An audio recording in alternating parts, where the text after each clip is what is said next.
Welcome to Rare Living, the podcast where we dive into the unique challenges, triumphs, and realities of life with a rare disease. I'm your host, Giusiana, and each episode, I'll be sitting down with incredible guest speakers, patients, caregivers, advocates, and experts to share powerful stories, valuable insights, and the resources that make navigating the rare life just a little easier. Together, we'll uncover what it means to truly live rare, build understanding, and strengthen our community. So let's get started. So on today's episode, we're going to be talking about fluoroquinolones and floxxing with Talia. Talia, can you introduce yourself and share a little bit of your journey with being floxed? Okay, so my name is Talia Smith, and I was floxed in April 2021. That means I am experiencing fluoroquinolone toxicity from a fluoroquinolone antibiotic. In April 2021, I developed a UTI, and just a simple routine UTI. And I went to my doctor and I said, I think I have a UTI, because I was not someone that got them frequently. I was also someone that was very healthy before this. And I said, can I please have a urinalysis and a culture to make sure I have a UTI before I take any medication? The results came back and my doctor prescribed me ciprofloxacin. So we know where this story is going to go, right? So when I was prescribed the medication, I asked the doctor, because I wasn't used to taking medication. So I said, is there anything that I need to know or be aware of with this medication? And her response was, no, there's nothing you need to be aware of. This medication is very safe and effective, and we use it all the time for UTIs. So with that had been my doctor for a decade. That was enough for me to trust, and I went and I started my course of antibiotics. On my third pill, I started experiencing extreme body pain throughout my whole body. Like, my legs felt like they were 100 pounds. It hurt to even stand on my heels. And I said something to my husband, like, something doesn't feel right. I'm really sore everywhere. And he said, maybe you overdid it. I said, you know what? Maybe I did. I did a lot of stuff around the house today. But as the day started going on, I started getting like pain, numbness, and tingling in my extremities. I started getting like these electrical zaps in my head. It was like, what the heck is that? Even in my cheek, I remember like this zap in my cheek, and I had never experienced anything like that before. And then my left leg started hurting and I was limping. And I said, you know what? Whatever is happening right here, I'm going to go to bed, wake up, and I'll be fine tomorrow morning. So I went to bed, I woke up, and as I took that first step out of bed, I couldn't. I was limping. I said, shoot, I have to go to the emergency room. I can't walk. So I went to the emergency room and I told the doctor, like, I can't walk overnight. I don't know what has happened to me. And the only thing is that I've taken an antibiotic, but I know that that can't be it. To this day, that still rings in my head when I say I know that that can't be it. And the ER doctor's first question was, are you taking Cipro? Could have been any other antibiotic, any other fluoroquinolone. He said Cipro. So, of course, I panic, because if he's putting together not walking and Cipro, I think I'm in really big trouble. And he tells me, don't panic. For the next 3 or 4 days, stay in bed, rest, and take ibuprofen for the pain, which now I know is contraindicated. NSAIDs or steroids should not be taken with fluoroquinolone antibiotics. I did not know that. He also informed me at the time what a black box warning was, because I had no idea what that is either. I had never heard of it. And told me for Cipro it was tendon ruptures. That is actually only the first black box warning, but that was enough to get me started on my journey to figuring out, what had happened to me.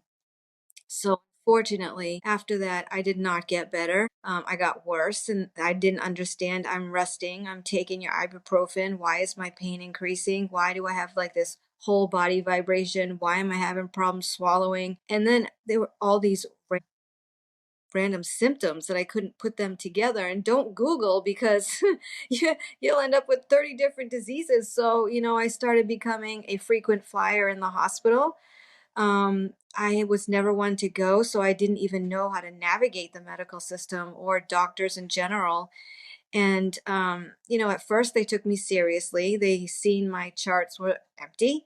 let's give her some MRIs, let's test her for this and that. But the more I kept going, the less anybody took me seriously. It was like, here are some psychiatrists. We've all of us with a chronic illness have been through that.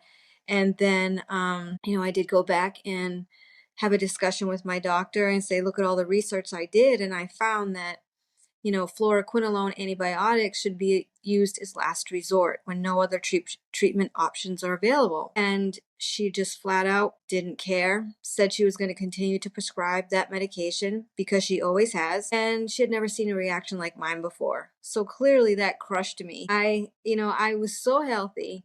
I took an antibiotic. I'm experiencing the exact symptoms that are listed on the FDA website, and you are denying that it's that. At first, she said, I know it has something to do with Cipro. She said that. But then as time went on, well, it still can't be Cipro. It's not in your body anymore. But that's not how fluoroquinolone toxicity works. It stays in your system. So I obviously lost her as a doctor. And then, hospitalization after hospitalization, I ended up going down to 60 pounds and was admitted into hospice. That was like my lowest of low. I had not eaten for 1 month, not even drinking. My whole body was stiff. I say it all the time, like the Tin Man from The Wizard of Oz. I couldn't move. I couldn't even do this. I just was so stiff. And yeah, that's how I ended up on hospice. And then, yeah, it's pretty crazy that I'm even still here because I really didn't think that that was going to happen. So, I still have lots of issues. I still can't get in and out of bed by myself. I really can't do anything by myself. I need 24/7 care. But I still pretty much have all the symptoms I had when I first got floxed, except some of them have decreased significantly. Like when I first got floxed, I could barely see at all. I thought I was going to be blind. Now I see it's blurry. I have double vision sometimes, but at the beginning, I thought, oh my God, I'm going to be paralyzed and blind. And so stuff like that has gotten better. But you talk about the tremors, the shakes, this peripheral neuropathy, the zapping. It's fierce. I still have it to this day. So, for listeners who are not familiar with fluoroquinolones, what are they typically prescribed for, and what should they be prescribed for? What is the only case that they should actually be prescribed for? Yeah, so fluoroquinolone antibiotics are a class of antibiotics, and Cipro is just one of those medications in that class. So I just want people to be aware of that, because don't think because you're not taking Cipro you're going to be okay. There's Levaquin, Avelox. I mean, it's in all forms too: eye drops, eardrops, IV, pills, injectables, like all forms of fluoroquinolones and all. So yeah, any of those can cause fluoroquinolone toxicity. So, the FDA has stated that they are the drugs with the most adverse reactions of all drugs, not even antibiotics, of all drugs. That's how dangerous their side effects are. So, yeah, they are not supposed to be given for simple, uncomplicated urinary tract infections. And that is one of the things they are prescribed for the most.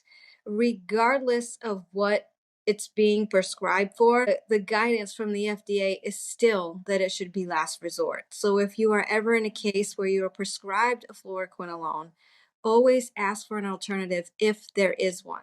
In some cases, there may not be. You may have some rare bacteria that there's only one or two antibiotics that are available to you, but most of the time, you can find an antibiotic, a substitute for a fluoroquinolone. So I just got to clarify my message too. It's not to take a fluoroquinolone no matter what.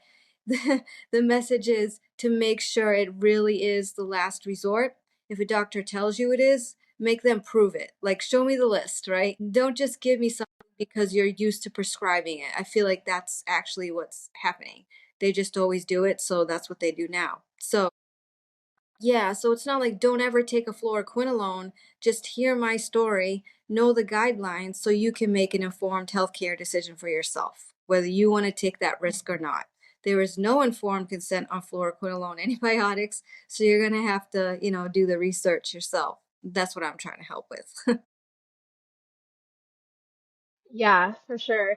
Are there certain people who are more at risk for developing the severe reactions, or is it just kind of hit and miss? Well, it can be hit or miss, but it's also people that already have connective tissue disorders like EDS or Marfan syndrome, I think is one. There's a whole list of them. If you have any connective tissue disorders, you should not be taking a fluoroquinolone. People with myasthenia gravis should not be taking fluoroquinolones. Anyone with a heart issue, individuals 65 or over, there's like a huge list on the FDA of people that should not be taking this medication. If you have mast cell activation syndrome, you probably shouldn't take it either. It also causes mast cell activation syndrome. But yeah, those are the ones I can think of on the top of my head right now. Is there any specific lifestyles that would make you more susceptible to floxing? I feel like the stories I've heard are always people that were so active and fit that got really destroyed by a fluoroquinolone. And I don't know if it's because, maybe they were muscular, more fit, whatever that is. I just feel like they get hit the hardest. I mean, I used to work out 7 days a week, and I can't tell you how many times I tell that story, and other people are like, I used to work out too. I used to be a bodybuilder or a weightlifter, whatever. And if you do some research, there are articles where it says for college college football players to never be prescribed fluoroquinolones. So think about that, like how active and fit they are. So that's why I'm putting that link together. Um, and for other people, I mean, the toxicity of a fluoroquinolone is cumulative. So some people don't get floxed until their 10th time they've taken a fluoroquinolone. Some people get floxed with one pill, maybe just one eye drop. So you really don't understand what's going on behind the scenes, right? Obviously, if you have something like Ehlers-Danlos or something like that, yes, you shouldn't be taking it. But for the other people that don't have any of those things, That's that's crazy that a single eye drop can completely disable you. It really shows like it can hit anybody at any point in their life. That's insane. yep. And the thing about those, which is really scary, if you think like the eardrops and the eye drops, in my mind, I think children take eardrops more than adults, right? So it's something that parents really need to be on the lookout when their children are prescribed eardrops. There are alternatives to a fluoroquinolone eardrop. They could take something else. It's just putting that in a little child's ear, just to me, knowing how dangerous these antibiotics are. Why do you think that there's such a lack of awareness or acknowledgement about fluoroquinolone toxicity and floxing in the medical community? Like, why do so many medical professionals seem resistant to the idea that an antibiotic could cause this? Think there's so many reasons why, but the first I think is just a lack of education. I know that doctors have to do like however many credits or something to keep their degree. You know what I mean? Like every profession, I know they have to, but somehow this must not be part of it because I have a video on TikTok and I'm going to bring this up because of the comments and it has almost 16 million views. There's 6,000 comments. And I'm bringing this up because there are doctors, pharmacists, nurses, and patients all commenting about fluoroquinolones on this thread, which is so eye-opening to me. There are some doctors that are like, yes, I know this and I prescribe it as last resort. There are doctors that are like, I've never heard of this before and I prescribe fluoroquinolones every day. Pharmacists saying, I've been a pharmacist for 20 years, I've never heard of this. How can there be such a gap in some people that say, yeah, I've known this for 20 years and I've never heard of this before? It's crazy. I think there's miss in their education. Like when new information comes out, somehow maybe it doesn't get to them, or I'm not sure how that flow goes. Like when the FDA issues a black box warning, it doesn't automatically go to doctors, I don't think. It seems like it should. That, yeah, it should be like a recall, like everybody sees it. I know. That's so interesting. Wow. Yeah, but there isn't. Yeah, and they're just that information never makes it to the doctors. The education is missing for some folks, I guess. And the other thing is that people in general are a creature of habit, and they typically do what they've always done. If you're someone that's always prescribed a fluoroquinolone for a UTI, you're just going to keep doing that. Why would you look for anything or try to change that? You know what I mean?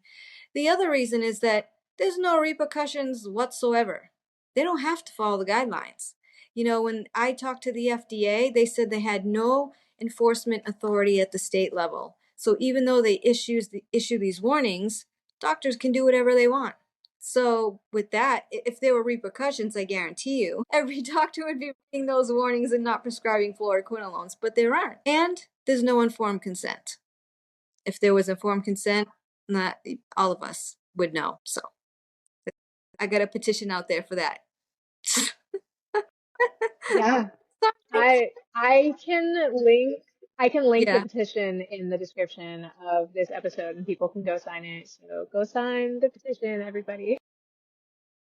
What advice would you give to someone who suspects that they have been floxed and are seeking medical help for it? So for anyone that thinks they're floxed, I'm sorry.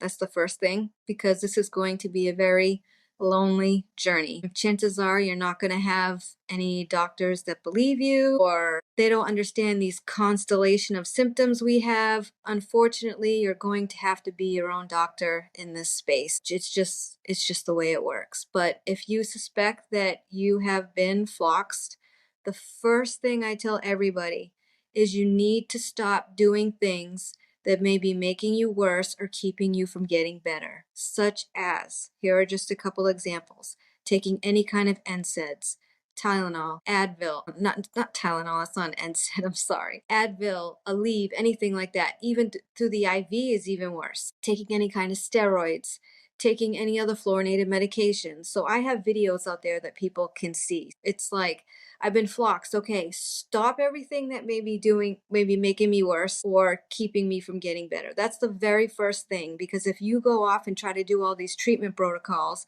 and yet you're popping ibuprofen every single day, you're not going to see any success, right? So that's the first thing. The second thing I always say is that people should really check their bodies before they try to deep dive into any of these detox things, because they could really hurt themselves.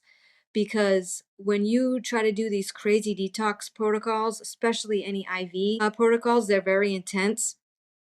They start moving everything out, all toxins, not just fluoroquinolone. So if you have heavy metals, if you have Lyme, if you have anything else in there that you're not aware of, and you start these protocols and you get so sick, there might be something else going on. Or maybe it's caused you to have mast cell activation syndrome. That's another thing too. So that's my second thing, is figure out what's going on inside. There are plenty of tests you can purchase yourself, unfortunately. I say unfortunately because I said yourself, where you can see what's kind of going on in your body. And then from there, decide what treatment is best for you. And that's going to be your own research, whether you want to start through some supplementation, through IVs. It's what your body can handle. I can't give guidance for that. Everybody's different. But I would not suggest the second you think you're floxed to start getting IVs and taking a bunch of supplements. I know a lot of people that have been floxed that when they reduce the amount of supplements they take, they actually feel better. We just hear we should be taking this and doing that. So I did it too at the beginning, and it can actually set you back farther, which is what no floxy wants. So that would be my advice. How did you find support and community while you were struggling with the loneliness and just the severity of your symptoms? I think that's something I still struggle with now. At the beginning, I had a ton of support, and nobody knew what was going on with me. And I think this will resonate with a lot of people that are chronically ill. When you first get sick and you don't know what's going on, everybody's there. Everybody's concerned. Oh my God, what's happening? She changed this, whatever. And then I had my last rites read when I was on hospice. A priest came to my house and did that. And I feel like everything kind of changed then. I feel like some people actually said goodbye, permanently. Even though I'm here, it's sad, but it's true. And then the longer you stay sick, the more your circle, it just gets less and less. So I see you shaking your head, and all the people that are chronically ill watching this are going to go, yeah, my circle was this big. My circle's this big right now. And that's just the nature of it. People don't want to hear you're sick. When they ask how you're doing, all they want to hear is that you're better or that things are going good. She's complaining again, and I'm not saying everybody in my life is like that. They're not, but there are definitely people that have been. And so for me, it's so hard. You have to let them go. You just just because if you want to get better, the grief and the loss of them is just going to bring you down. So for me, I've had to stay very focused. This is what I have, even if you don't understand it. This is what it does to a body and to anybody's body, and do this. And you're either in or you're out, because I can't take anything else. I just can't survive focusing on that energy. And that's what I was doing at the beginning. Like, why hasn't so and so coming around? They were here all the time before. You can't. You just have to, if people want to be in their life or in your life, they're going to be in your life. And if they don't, then that really, really sucks. But you you're using all your energy to survive. You can't use that energy to maintain one-sided relationships. And where I feel like I found so much support is through this. There's social media of all that, right? I wasn't someone really big on social media before. I definitely wasn't on TikTok before I got floxed. And I feel like that's where I found my community, right? It doesn't mean that you're floxed. It's people with chronic illness in general that we really understand each other. And having a bad day, and I put out a video and someone says that made me feel so much better. I was having a bad day too. And it's only something that someone like you can understand, So that's where I find my support now, is in all of you. you know Yeah, and I think social media and chronic illness can be helpful in multiple ways. It's so helpful to be able to find people who understand, but also for so many disabled people, when you can't go out, you can't be social, you can't interact with people in person, it's so much less physical energy to be online. And I've met some of my closest friends through online chronic illness support groups. I met you through yep. TikTok, I believe, and just finding those connections. You don't necessarily have to have the same conditions, but especially when you have rarer conditions that people don't understand, there's a level of connection that's just there from the get-go, and it can be so, so hmm helpful. yeah. Are there any resources or organizations besides your own social medias that you recommend for those who are affected by fluoroquinolone toxicities? There might not even be any, but if you found any. That's a tough one. I would say, yeah, I would say there are some people that are flocks that have really good websites, like My Quinn Story, I think it's called. That's a really good website.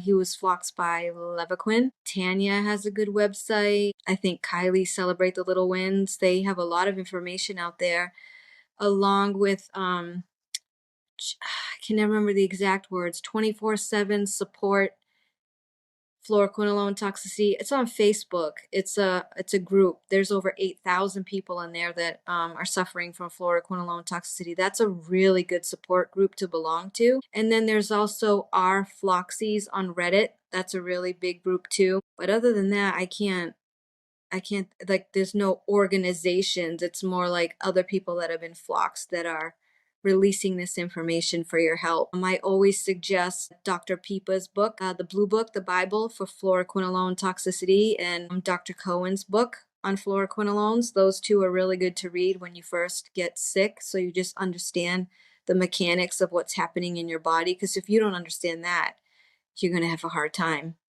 moving forward and trying to recover. It's really, this is all like mitochondrial damage. That's why fluoroquinolones are so toxic. They cross the blood-brain barrier, they damage our mitochondria, they change our DNA, and that's why these changes keep happening long after the half-life of a drug. As my doctor said, yes, the pill is long gone, but it's in there. It's in our cells and the DNA now.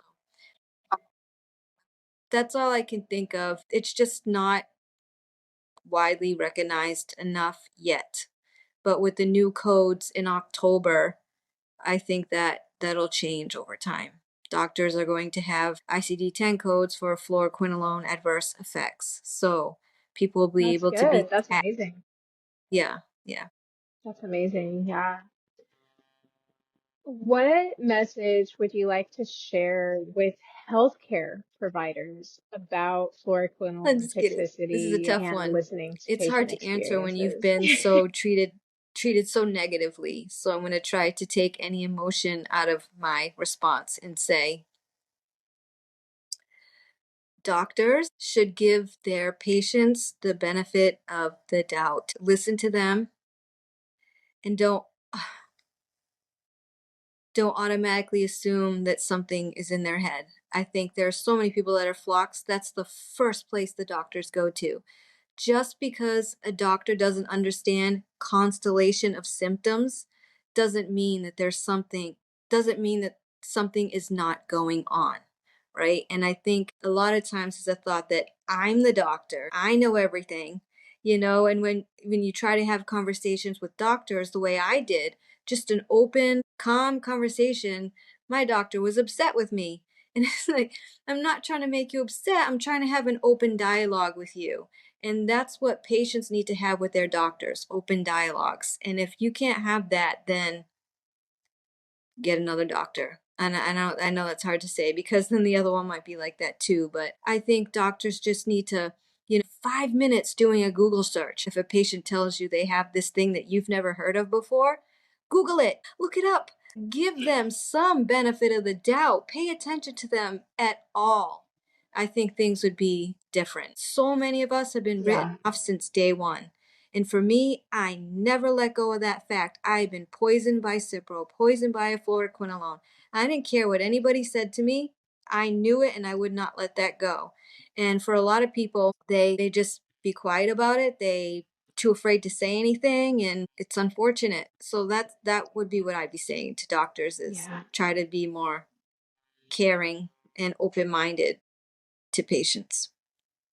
Yeah. One of the side effects, by the way, is psychiatric effects of a fluoroquinolone. If a patient is acting erratic, it doesn't mean that that I don't know.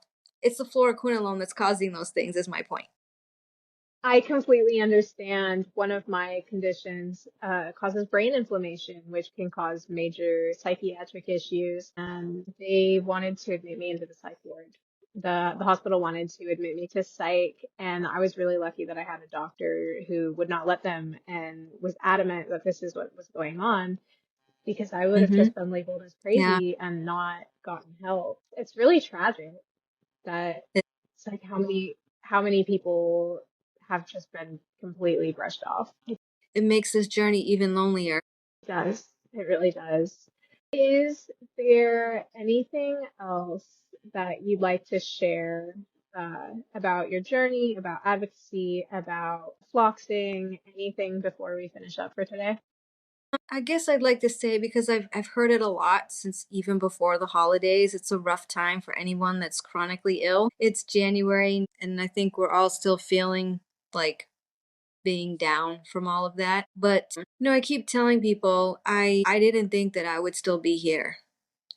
And so, I mean, when a priest reads you last rites, it seems pretty final, right? That doesn't get any more final than that. Okay. So for people that say, I'm not going to make it through this, I'm not going to survive, there's so many things going wrong with me, I give up, whatever it is, because it's so overwhelming, right? It's just, you just want the pain to end. I understand that. But I would say never. Look at me, I'm still here. And, it's the same for everyone else suffering from fluoroquinolone toxicity. I mean, the first year is absolute hell, hell on earth. I would not wish that on my worst enemy. So if you're newly floxed, know that in 2 months, you're probably not going to be off cured and running again, right? You just have to prepare your mind for it, that I'm going to be dealing for this with this for a while, right? And I've been saying this whole year, until there's nothing left, right?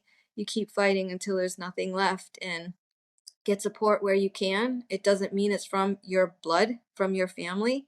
If that's like here through social media or your church or whatever, do that, because you need support. You can't be alone. And that's what I would say. Look at my story. I'm still here. You never know what can happen. Just like I never knew what could happen this way.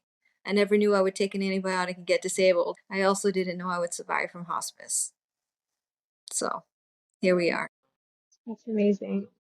Thank you for coming on and talking with me. I really appreciated it.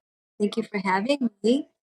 Yeah, I will link all of the resources that you listed down in the description. And yeah, thank you for coming on.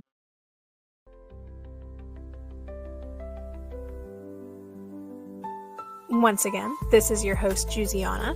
Thank you for joining me on today's episode of Rare Living. I hope today's conversation left you feeling a little bit more informed, understood, and hopeful for the future. Life with a rare disease can be lonely, but no matter where you are on your journey, you're not alone. If you enjoyed this episode, please subscribe, leave a review, or share it with someone who might need it. You can also connect with me on my socials to continue the conversation or find resources that might help you. Until next time, take care and keep living rare.